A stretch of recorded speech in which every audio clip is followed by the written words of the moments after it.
It's Billy from the Bronx.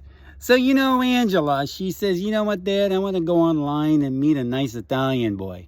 So I said, Angela, that's really stupid. Why are you going to spend money, go online and everything? We can go down to the Union Hall and see a nice Italian boy. The Union Halls are like a bars and stuff. Just go to the Union Hall. They're all strong, handsome Italians, right?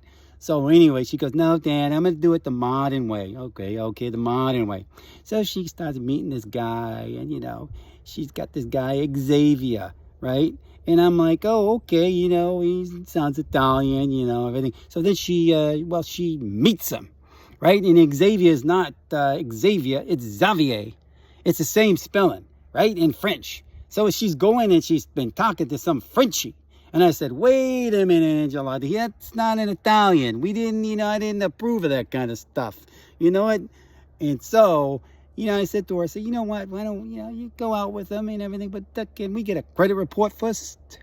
And she's like, Dad, what are you, a banker or something? What are you going to do? You got a security check? That's a good idea, Angela. Let's get a background check on him. Let's do a criminal check. You can do it for $1. Right? So then she goes, Dad, what are you doing? I'm going to grow an adult and everything. I said, you know what, Angela, you're right and everything. Why don't you invite him over? I'll make a nice Italian dinner. And then while I'm there, I'll swab his mouth and nose and get a DNA sample. She said, Dad, what are you doing? Come on, I'm an adult. You can't do that. And I said, no, you're right, dear. You're right. But just be careful. So kids out there, if you're doing anything, right?